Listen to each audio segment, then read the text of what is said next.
Olá a todos e todas, esse é o curso de Psicopatologia e nessa aula a gente vai analisar um grupo das síndromes ansiosas, que é um termo polêmico, principalmente em psicopatologia.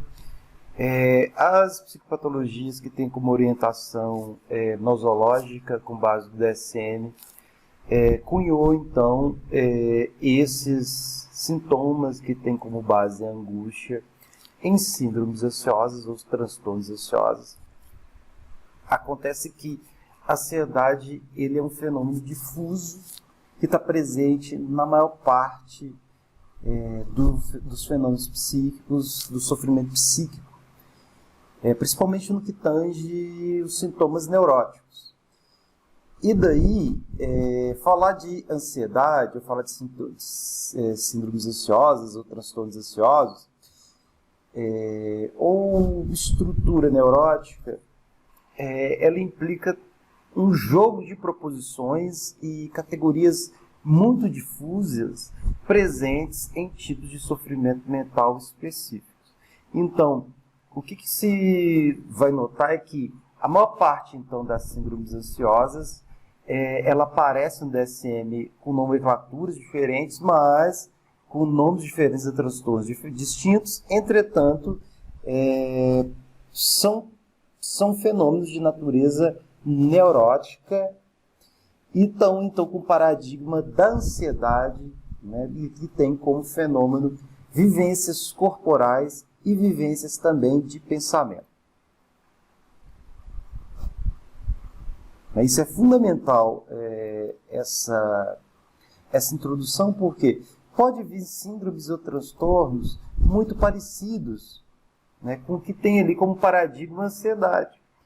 E aí a gente tem que primeiro definir a ideia de ansiedade, que também ela é confusa com a ideia de angústia e também com a ideia de medo, que é definida como uma sensação vaga, difusa, desagradável, de apreensão ou tensão, expectante, que se acompanha de diversas manifestações físicas, tal como dispneia, taquicardia, tensão muscular, sudorese, tremor. Distingue-se do medo por não estar ligado a um objeto em situação específica. Logo, quando se pensa, então, nessa categoria então, de ansiedade, vê-se, então, que tem duas associações marcadas pelo corpo. Nosso corpo, que não é feito só de material biológico, é feito também pela descrição simbólica, já que ela passa, então, pelo certo sentido do outro, pela certa conversa com o outro, e esse corpo é afetado pela palavra, no sentido do sentido, a gente dá sentido às vivências do corpo, ele também vai apresentar angústia. Então, Freud fala que a angústia é uma ausência da palavra, é uma ausência ali do sentido. Quando o sentido falta, a angústia ela toma conta. Então, você tem ali uma relação da ansiedade com o que chama de real. Real, ele não tem nada a ver com o que o senso comum pensa como realidade, mas real no sentido do indizível, com o inominável.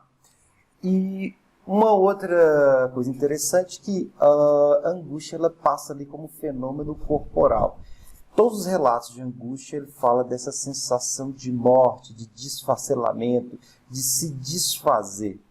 É necessário a gente pensar que o que faz o recorte do nosso corpo é o olhar do outro, né? Como o outro ele denomina esse corpo e como a gente apreende essa imagem corporal.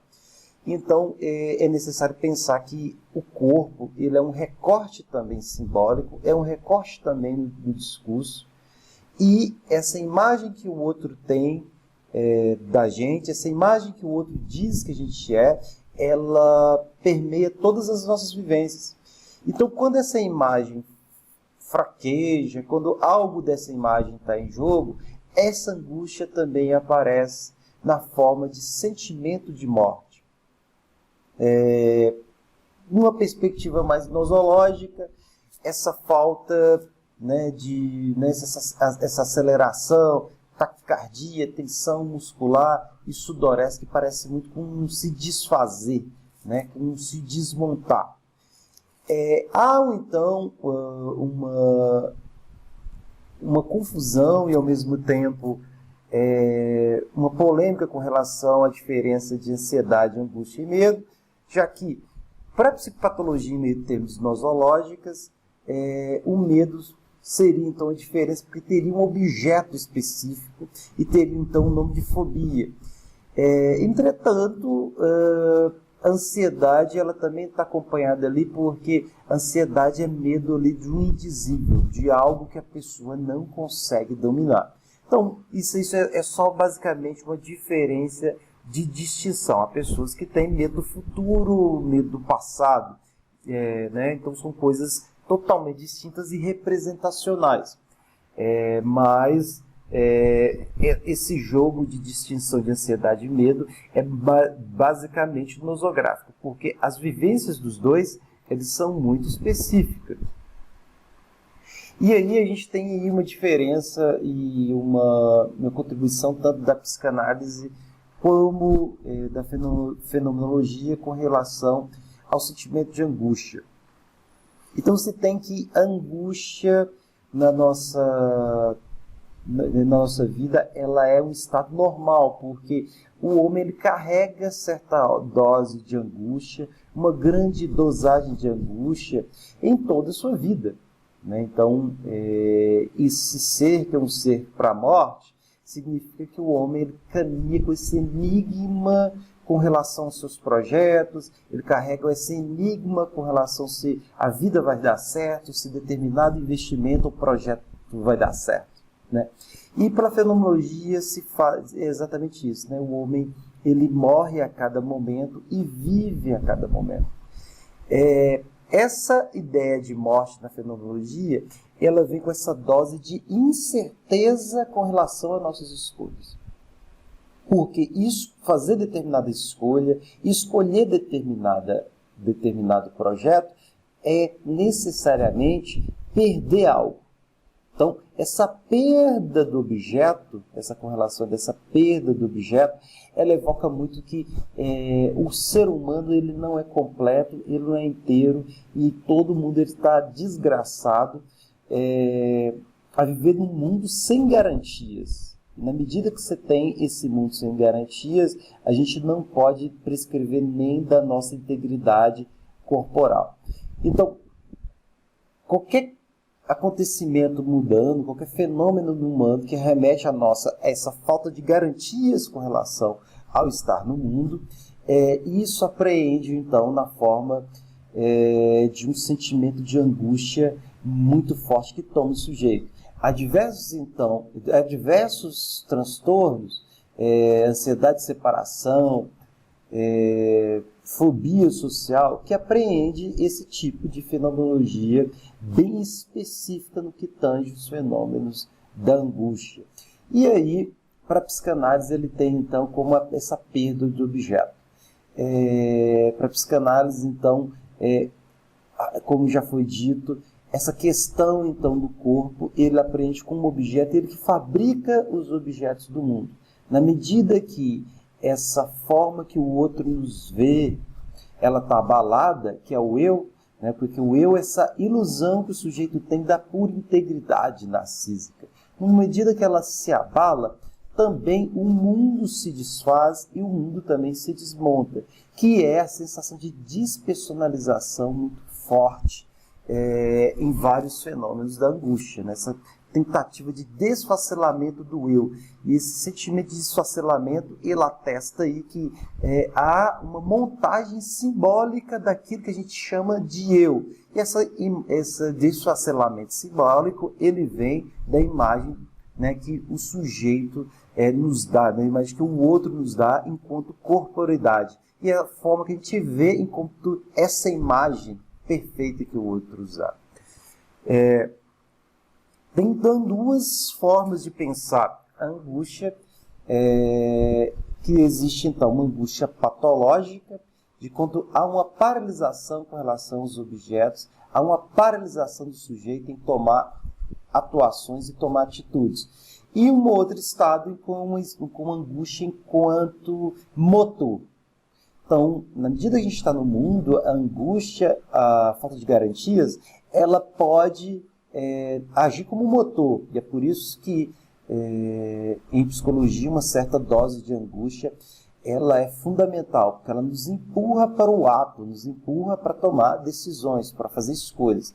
Entretanto, quando essa angústia é paralisante, que como paradigma a gente tem o transtorno de pânico, a crise de pânico, então ela se torna um estado patológico. Então, a pergunta é, se essa angústia é paralisante, ou ela é paralisante, então, de fato, esse elemento ele só pode ser patológico. Se for uma angústia que empurra o sujeito, essa interessa muito, principalmente para a psicanálise, enquanto ordem subjetiva, né? Enquanto sujeito, enquanto no modo de estar no mundo, todo mundo tem uma certa dose de angústia, uma certa dose de ansiedade que nos empurra a tomar determinados posicionamentos.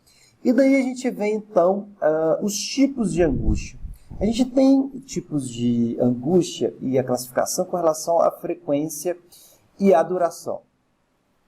A gente tem então, quadros, que a gente chama de quadros de vivências crônicas da angústia, que é um tipo de angústia que está sempre presente, uma angústia que incomoda, aparece vários momentos dos dias e ela é por longo tempo, né?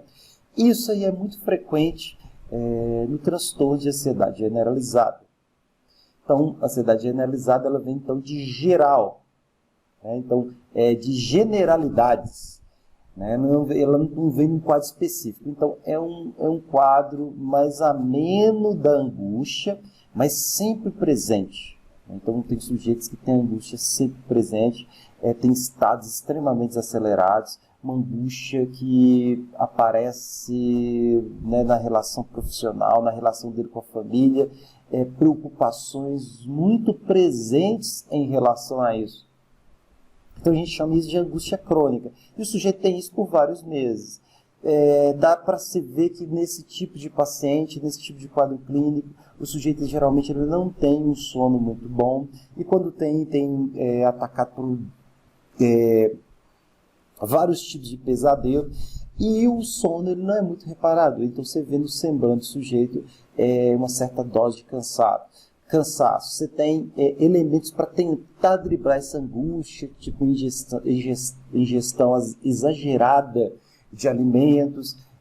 Você tem ali presente uma espécie de pensamento obcecante em relação à angústia, o pensamento que aparece por vários momentos, né, que é a angústia com relação ao trabalho, em perda de trabalho, em relação à família, e isso ali toma o sujeito, um pensamento que parasita o sujeito não consegue ficar livre dele, e pela nosologia, vamos dizer assim, DSM-4, isso é o paradigma da ansiedade generalizada, que aparece várias vezes no dia em pelo menos 6 meses. Pelo menos 6 meses. Um outro nome para isso a gente vê em psicanálise, vamos chamar de neurose obsessiva. Fenomenologicamente, a angústia crônica ela aparece muito do lado da neurose obsessiva, porque ela aponta uma relação do sujeito ao medo da perda do objeto e ao medo da perda de morte. E você tem ali um sentimento paradigmático, que são os pensamentos obcecantes, que é esse pensamento interno que não para de parasitar o sujeito. Por outro lado, a gente tem vivências agudas da angústia, e essas vivências agudas elas vêm com o paradigma da despersonalização, que é o sentimento de o sujeito morrer ou se perder, o sentimento de não estar mais no corpo, ou de estranhamento corporal. Como a gente disse, o eu ele é o primeiro recorte do corpo, e a imagem que a gente tem dele é uma imagem simbólica. Na medida que essa imagem simbólica ela começa a desfazer, ela começa a estar em abalo, esse tipo de vivência ela começa a aparecer e o sujeito ele fica totalmente entregue à angústia. E isso aparece em crises abruptas de pânico, uma sensação que vai morrer com muita taquicardia, com muita sudorese, muito parecida com um infarto, uma dificuldade para respirar, um suor frio, e aí vai. Né? Então, muitos sujeitos ele têm crises de pânico e essas crises elas começam a invocar as outras e essa sensação de morte acabar tomando o sujeito. Então essa diferença da crise crônica da vivência crônica para aguda. É uma crise que pode durar minutos ou hora e tem uma duração limitada, mas uma duração avassaladora. Né? Então, na ansiedade crônica, como a gente foi dito, esses sintomas aparecem por uma frequência muito grande no dia e são de 6 meses. A pessoa ansiosa, extremamente tensa, irritada, o sujeito de neurose obsessiva, ou então com ansiedade grande, ele tem ataques de fúria muito grande, né? Ele tem uma irritação muito grande, extremamente preocupado. É o sujeito que se preocupa de determinado pensamento ou de certa situação que mesmo não existe. As vivências somáticas, a gente tem então a cefaleia, o sujeito com esse tipo de doença crônica, ele tem uma extrema dor de cabeça, quer dizer, ou seja, os sintomas somáticos são muito presentes, principalmente na angústia crônica, dores musculares, porque o sujeito geralmente ele está tenso, ele vive sob tensão muito grande, dores e queimação no estômago, porque por ele estar sempre tenso, ele faz então a produção de suco gástrico excessivo, uma taquicardia, uma sensação de que pode morrer, tontura, formigamento e sudorese. Então essas aí são vivências somáticas muito presentes na angústia. Né? As crises agudas de ansiedade ou crises de pânico. Em psicanálise, principalmente, pensa que a crise de pânico ele é um sinal de que as coisas elas não estão dando certo. Geralmente assim para sujeitos com resistência muito grande de pensar sobre si, né? Então isso aí vem na forma de um ataque avassalador, uma ansiedade como algo que viesse no real e muito forte, por pessoas geralmente que têm então uma certa dificuldade em simbolizar, né? Uma certa dificuldade de colocar e articular algo da sua própria subjetividade. E aí, quando essa vivência da própria subjetividade aparece, ele vem uma ansiedade avassaladora, né? Com essa presença física muito aguda, que é o ataque de pânico. Então, o ataque de pânico ele é muito evidente na nossa sociedade, na medida em que a gente está numa sociedade cada vez uma cobrança muito maior dos sujeitos, muito maior das crianças, e as pessoas, por esse estado de cobrança, eles passam então por cima de um certo limite subjetivo. E dessa forma, deixam então a subjetividade de lado, né, como algo para não ser pensado. E aí esses efeitos eles tendem a vir uma crise de pânico, uma ansiedade muito forte, né, que é um sentimento real vindo no corpo, né, com a sensação de morte. E essas crises de pânico elas podem migrar para um transtorno de pânico, que o transtorno de pânico nada mais nada menos que uma repetição dessas crises de pânico, que vem com dor no peito, asfixia, uma sensação que pode morrer, uma taquicardia, tremores, náuseas e formigamento nos lábios, né? E aí a gente tem, então, como a gente falou, que essa sensação de despersonalização, que essa sensação de morte, de estranhamento do próprio corpo, com esse desejo de auto-aniquilar. né, de se autodestruir, né? A despersonalização ele está muito associada quando aparece, então, em relação ao desejo do outro em relação a nós. Com essa sensação de que o outro ele pode fracassar em receber o amor do outro. Que ele pode, então, estar o tempo inteiro abalado em receber o reconhecimento do outro. Então, esse sentimento de despersonalização ele está presente bastante na crise de pânico, mas está presente também em outros fenômenos ansiosos, como ansiedade de separação ou agorafobia. Então, isso é muito presente. Então, você também tem a desrealização, que é também estranhamento do ambiente físico, já que a vivência do eu cria os objetos da vida. Esse amor que se tem, então, pelo eu que vem, pelo amor primário vindo dos nossos pais, que vem do nosso amor primário, ele também constrói o nosso mundo simbolicamente, na medida, então, que esse mundo simbólico está desarranjado, você está, então, um sentimento de desrealização. Esse medo, então, é ataque do coração, infarto de morrer, medo de enlouquecer. Ele tem duração, então, no máximo de 10 minutos, com uma sensação horrível durante esse tempo. Periodicidade dos sintomas, né? Você tem a fásica, que é em picos.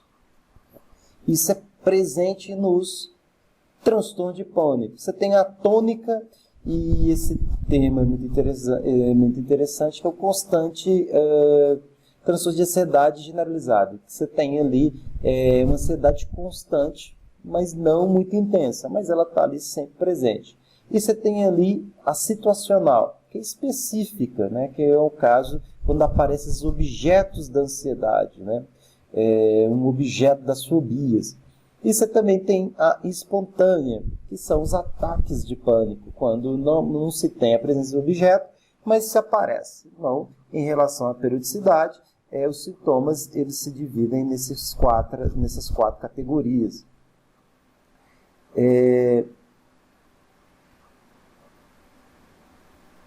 Então, por uma análise nosológica, a gente sabe que o DSM-5, por categoria, ele divide os transtornos ansiosos com relação às vivências de fenômenos, como se os fenômenos fossem físicos, e aí ele divide os transtornos de natureza ansiosos e de natureza fóbica.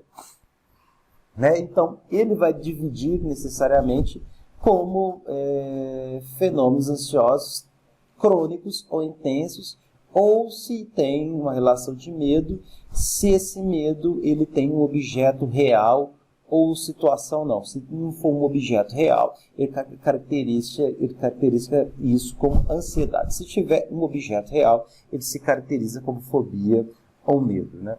Então, você tem aí primeiro, um dos transtornos que ela aparece principalmente na infância. A gente sabe que na infância o sujeito ele está se constituindo, ele se tem então uma relação muito próxima com o amor dos pais, com o amor, né, do outro ali primordialmente. Você tem ali a imagem do eu muito parecida com isso. Então, você tem, então, na infância, um certo apego muito maior com o objeto. Né? Você tem um apego muito maior com o objeto. Então, você tem aí, ele é paradigma dos transtornos de ansiedade e separação, que são o medo de separar dos pais, e esse medo de que aconteça algo com os pais ou algum cuidador, caso o sujeito vá para a escola, né? Caso o sujeito saia de casa. Isso traz um problema muito forte para essas crianças, porque ele traz muitos prejuízos educacionais, muitos prejuízos sociais, porque a criança ela fica parasitada com esse medo. Geralmente a criança ele também tem esses sinais no sono, né, que isso pode acontecer, que os pais estão indo embora, ou ainda que os pais morreram. Nota o seguinte, que a ansiedade de separação ela é um paradigma de um transtorno neurótico na medida que ele implica a perca do outro, né? A perca desse objeto que é o outro. E aí pode acontecer que a criança apareça com desculpas para não ir para a escola. E muitas vezes essa ideia ela é muito confundida, né, pelos pais e mal interpretada.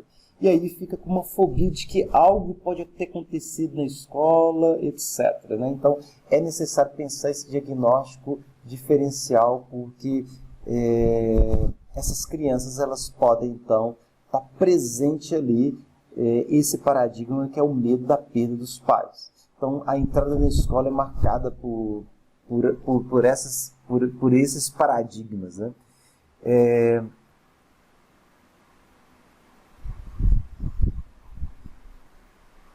Então, a gente tem, então, de ansiedade, transtorno de ansiedade social, que o paradigma desse transtorno, na verdade, é quando o sujeito está com fase de teste. A gente falou anteriormente de que o nosso é constituído pelo amor do outro. Na medida que se tem, então, uma situação na qual esse amor do outro está em jogo, aparece também esse estresse, essa ansiedade de separação, essa ansiedade social. Porque o DSM ele coloca isso no termos situacionais, que é uma prova, uma avaliação, quando o sujeito está sob avaliação. É necessário a gente imaginar de que uma sociedade na qual a ideia do sucesso ela está muito presente, o fracasso ele também está muito presente.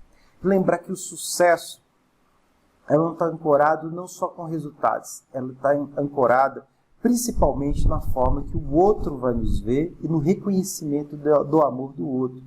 E na medida, então, de que esse amor do outro ele pode estar ameaçado, a constituição da imagem que eu tenho de mim, né, porque ele passa, né, pela essa imagem narcísica, dessa visão do que o outro tem de mim, ela também passa a ter abalado. Então aparece então nos transtornos de ansiedade social uma ansiedade enorme, centrada nesse medo da humilhação, do constrangimento, em apresentar um trabalho, em fazer uma prova, em elaborar uma entrevista de emprego. E então o sujeito ele se preocupa na forma então, de pensamentos de que algo pode dar errado. Né? E então ele já prediz que aquilo vai dar errado, e essa sensação do medo de morte, dolorosa, essa ansiedade muito crônica, porém ela pode aparecer de forma aguda também ali no processo, né? Quando eu estiver imerso na própria situação, ela acaba sendo um obstáculo para o sujeito. Então, você tem aí nesses paradigmas. Os transtornos de pânico acabando se delineando de forma muito grande. Ele está muito presente hoje, principalmente em situação de medo de pegar doença, uma situação muito forte de ansiedade generalizada, da qual a gente já descreveu, né, muito grandes esses processos. Então, é necessário a gente avaliar qual a diferença da crise de pânico para o transtorno. A gente tem ali a presença da crise, né? Pode ter transtorno de pânico com agorafobia, quer dizer, crise de pânico, né? O sujeito ele tem pânico e ao mesmo tempo ele tem uma fobia de ansiedade social. Então, às vezes o sujeito tem crise de pânico, né, um ataque fulminante dessas crises, e ao mesmo tempo ele tem esse pânico associado à ansiedade social quando se tem presente ali alguma situação pública que o sujeito tem que se expor. Então, esses dois fenômenos eles podem estar ligados ou não. E aí, a diferença, também outra coisa a ser pontuada, é que tanto o que se torna transtorno de pânico é a repetição dessas crises. Há uma tendência, quando se tem a primeira crise, né, no medo de tê-las de novo. Então, tem uma tendência a repetir essas crises, né, totais. Então, é necessário a gente associar o transtorno de pânico com a ansiedade social, porque eles são muito próximos. e podem estar associados necessariamente. Né? Então você tem ali então agorafobia, que são transtornos de uma fobia enorme de estar em espaços públicos muito abertos, né? Por exemplo, em shows, supermercados, cinemas, shopping centers. Então você tem ali um espaço muito aberto, onde você tem ali uma sensação de um olhar do outro ali muito forte, e essa sensação começa a ser invasiva, extremamente angustiante. Então você tem aí a questão da agorafobia, né? Que então a fobia a espaços abertos e fortes. Ela pode ser também tomada como uma ansiedade aguda que toma o sujeito então pode ter evitação desses espaços necessariamente. Então, como sintomas da agorafobia, ele deve persistir em longo tempo, mais de 6 meses, e causar um considerável sofrimento, bem como não podem ser devidos a outros transtornos psicológicos ou médicos. Então, se esse medo ele estiver associado principalmente a uma psicose, por exemplo, o medo de sair de casa, a agorafobia ela é descartada, mesmo porque você tem ali na paranoia, né, que essa sensação de que o outro pode fazer mal, uma espécie também de evitação de ambientes públicos. Então, a agorafobia ela não pode ser diagnosticada se tiver, então, outros transtornos associados, principalmente o caso da psicose. Não? Então, a gente tem, por outro lado, a ansiedade generalizada, que a gente viu com uma espécie de ansiedade, e a gente viu que tem como paradigma a neurose obsessiva. Então, um sujeito com ansiedade generalizada tem crises frequentes de fúria, né? São pessoas extremamente ausentes, muito dedicadas ao trabalho. Então, muito afeitas ao trabalho e à oblatividade, né? Aquelas pessoas estão sempre a serviço do outro, do chefe, da família, ou então de terceiros, e tem ali os projetos pessoais, os desejos pessoais sempre em último plano, em último caso. Na ansiedade generalizada você tem um paradigma também, que são dos pensamentos obcecantes, daquele pensamento que passa pelo sujeito, retorna de forma muito frequente e de forma muito avassaladora, e de uma certa ordem começa a ter efeitos também corporais do sujeito de forma indireta, né? Então, a falta de sono, um estresse forte,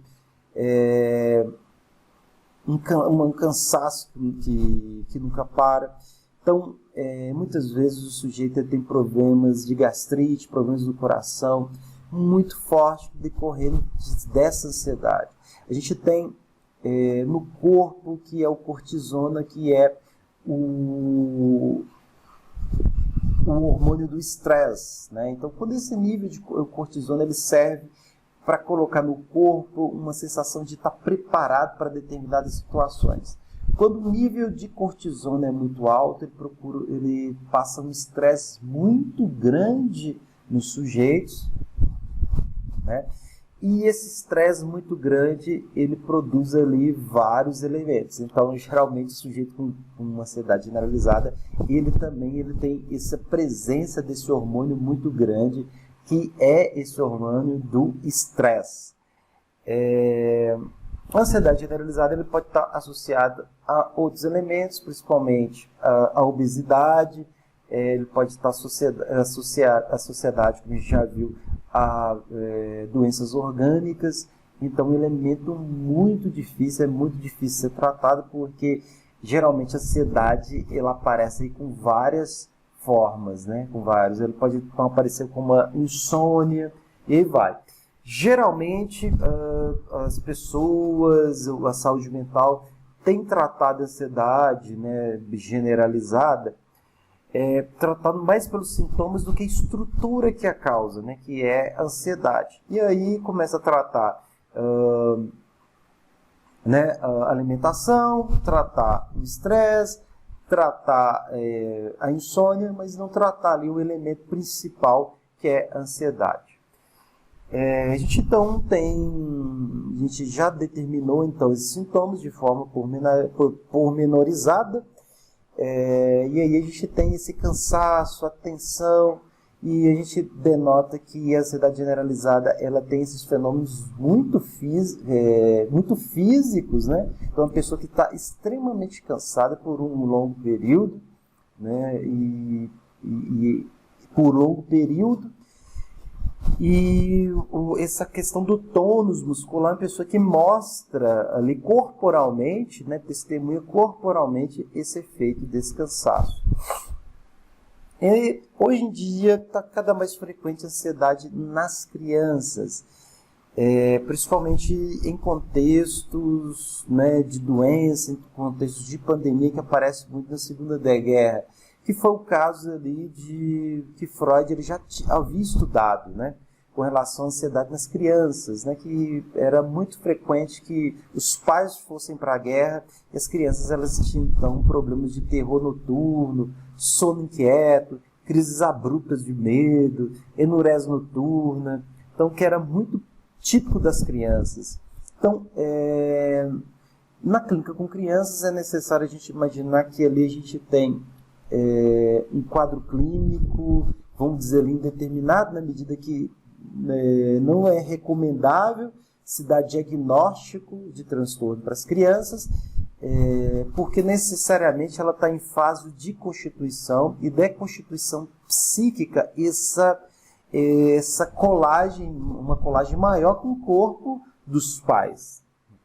Então, essa questão é necessária a gente pensar de que qualquer elementos que passem então, pela vida dos pais, ou então mudança no ambiente familiar da criança, ela então tem reverberações. Então, na contemporaneidade, a gente tem outros tipos, a não ser essa mudança, que é a cobrança maior das crianças. Se coloca, então, a criança numa espécie de mini-adulto, né? Como se a criança ela tivesse que ter obrigações, começa a ter obrigações, excesso de estudos, uma jornada grande de trabalho, as crianças elas começam a responder nessa forma. E as crianças elas não têm mais esse efeito de brincadeira, né? Quer dizer, esse ato de ter prazer com a realidade, de brincar com a realidade, brincar com o inominável. As crianças elas param de ter essa atividade. A atividade do brincar da criança ela é fundamental porque ela diminui a ansiedade das crianças e ela diminui o estresse. Na medida que você brinca com certa incerteza do futuro, né? Por exemplo, com um futuro incerto, ou com um certo acontecimento que lhe dá morte, isso então são características e são recursos para poder tratar da angústia. Na medida que as crianças elas param então de brincar, então você tem um problema muito grave, na medida que elas passam a ser então mini-adultos, e esses mini-adultos de obrigações. E aí a infância ela passa a ser cada vez mais medicalizada, porque se cobra um rendimento das crianças e não tratar as crianças como crianças, né? E esse é o paradigma da ansiedade generalizada com as crianças. Se tem as crianças com espécie de mini-adultos, e nessas crianças muito ansiosas, elas começam a ter preocupações com adultos, por exemplo, preocupações como sustentar a casa, preocupações como perder os pais, a situação financeira dos pais, etc. Isso pode entender ali no ambiente social das crianças como se fosse ali uma característica louvável, né, que a criança tem, como você tem uma criança muito inteligente e muito preocupada. Mas a verdade é que você tem ali uma cobrança da criança sem a criança, então, está preparada para isso. Então, isso é um paradigma, né, da criança excessivamente preocupadas ali com o mundo, né, de adulto, que evoca muito a questão da performance. Né? E quando a criança não tem essa performance, ou então quando essa performance da criança ela pode ser abalada ou questionada, se então tem esses elementos de estresse. Então, qual é as manifestações? É o temor pelo futuro, né? O que pode ser com o futuro dos pais, o futuro da própria criança, temor com o futuro próximo, ou então um sentimento muito grande de culpa para essas crianças, né? As crianças se sentem culpadas por determinados objetivos não alcançados, uma certa depreciação muito forte, né? Um sentimento de culpa, né? de menor-valia, porque não conseguiram alcançar aquele objetivo.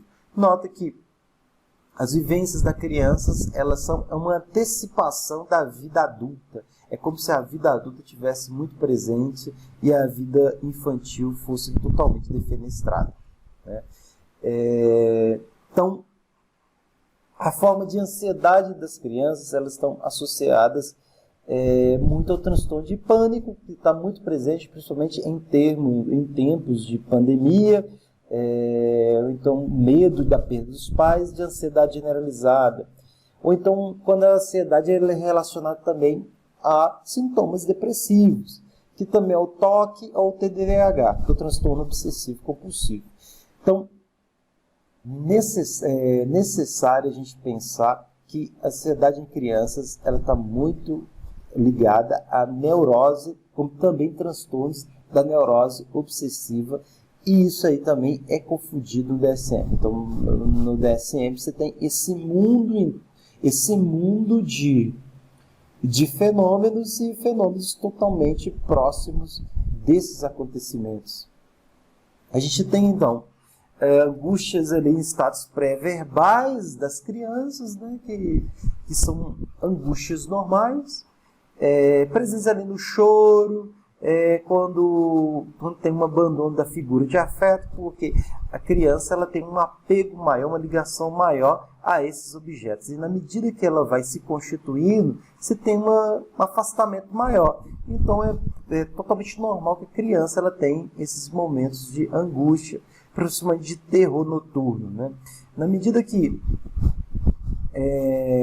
se tem um afastamento maior, isso aí vai acontecendo. Então é muito mais frequente nas crianças, principalmente o terror noturno, por exemplo, de algum acontecimento em estado de vigília, apareça também nos sonhos da criança. Ou então os sonhos da criança muito lotados com perdas de objeto. E isso aparece como terror noturno das crianças. O terror noturno das crianças, ele é um acontecimento normal, ele pode acontecer muito frequentemente, ou pode acontecer em estados que têm assim, a iminência de perda dos pais, ou então perda de um objeto ali presente nas crianças, né? Então, pesadelos ou sonhos de angústia são sonhos assim, com um pesadelo, então com um sofrimento muito forte, que implica a perda de objeto, né? Então, esses sonhos de angústia são chamados pesadelos. Ou então, ele aparece como uma repetição de um acontecimento traumático na vida da criança. Então, esse trauma, ele acontece, né? Essa evocação da perda de si como objeto, ou então a perda de alguém, ele aparece de forma muito forte e a repetição ela é muito próximo do trauma. A fala durante os sonhos, muitas crianças elas têm falas inquietas, ou então falas ali que são produções de algo muito importante que aconteceram na vida psíquica ali dos adultos. Então, as falas durante o sono elas são muito presentes nas crianças, ou então presentes na vida do adulto, de algum horror ali próximo do sujeito. Então, quando o sujeito ele fala ali durante o sono, ele está ali relatando de um acontecimento que lhe provoca horror, um acontecimento ali que traz muita angústia. É necessário o seguinte: onde que tem a necessidade de fala, aponta ali algo do sujeito que o sujeito ele está ali tentando simbolizar pelo sonho e aí também pela fala. Então, essa fala durante o sono, ela implica que então um acontecimento com muita dificuldade do sujeito simbolizar, logo ali ele evoca uma questão traumática muito forte. As fobias específicas a gente já direcionou. Ele é muito típico para as crianças, na medida que as crianças elas não têm ainda, vamos dizer, um juízo e um princípio de realidade tão constituído igual dos adultos, né? Tão fabricado igual dos adultos. Então, você tem ali fobias específicas, né? Então, para criança, determinados acontecimentos, né? Tipo inseto, etc., você tem, de fato, um medo muito maior. Mas quando acontece, então, com os adultos, você tem, então, uma ansiedade muito forte ligada a determinados objetos, ou então determinados acontecimentos. Então, quando você tem um objeto específico, como ansiedade, um medo irracional, então você está aí descrito como uma fobia específica. Em termos, então, da figura social, a gente também, então, se tem duas gradações, que é o transtorno de apego reativo, né, e de apego de interação social, que é o transtorno de apego reativo, que tem grandes fases, que é um apego excessivo com relação à figura dos pais, né? Ou então o apego então, de transtorno da interação social desinibida, que é um comportamento ali desapropriado, inadequado com a criança, com figuras, com pessoas que são estranhos. Então, a criança ela começa então a tratar estranhos como uma espécie de próximo, né? Começa a dar a mão, começa a sentar no colo, etc., como se fossem os pais, de fato, como se fosse alguém próxima, de fato. Então, são dois transtornos muito próximos. Ou um estranhamento total das pessoas próximas, ou um apego a pessoas estranhas, né? A criança ela começa a fixar e ter comportamentos inadequados com essas crianças. Então, pegar na mão, sentar no colo, como se essas pessoas elas fossem próximas e podem, então, deixar a criança, no segundo caso, em um estado extremamente vulnerável. Como a gente já detalhou, que ansiedade de separação, que a ansiedade na criança, ela aponta esse apego à primeira figura, que é a figura dos pais. Então, a ansiedade está muito difusa na vida infantil e muito difícil de diferenciar o estado normal e patológico, na medida que na infância se tem esse apego maior com a figura dos pais, né? E quando se tem esse apego excessivo lá pelos 5 a 8 anos, de poder perder os pais, então de poder se separar, ele pode ter ali um problema muito grande com relação à vida escolar e ali ser travestido com outras formas, né? O sujeito mentir para não se separar dos pais, o sujeito ser extremamente apegado e não conseguir fazer outras coisas, né? Você tem ali um transtorno de estresse pós-traumático, que é muito evidente em situações de violência sexual ou com qualquer tipo de violência na qual estão de um terceiro muito querido, tipo briga dos pais, ou então é um acontecimento muito forte com os pais. O sujeito ele tem essa ideia. Então o sujeito ele pode ser atacado por esse pensamento que aquilo aconteça novamente, na forma de pensamentos obcecantes, ou ele pode estar também associado a pesadelos em relação ao acontecimento. Então isso ali é muito presente no estresse pós-traumático. É uma espécie de trauma que evoca a perda ou a violência de um objeto querido, ou então com uma violência dele próprio, né? Pode ser uma briga dos pais, pode ser um assalto, pode ser um acidente. Então isso nas crianças, isso está muito forte, mas isso também está muito presente nos adultos. E essa ideia do estresse pós-traumático está muito presente na temporalidade. É como se o passado voltasse a todo momento, como se o sujeito andasse em círculos e sempre evocasse aquele acontecimento. Então isso chama estresse pós-traumático. O trauma é exatamente isso, né? A fixação da vida em determinados acontecimentos e a repetição dos sujeitos nesses acontecimentos, através do pesadelo, através de devaneios na vida em vigília, ou então na espécie de medo que isso possa acontecer novamente com o próprio sujeito ou com terceiros. E, terminamos por aqui. Um abraço a todos, até a próxima.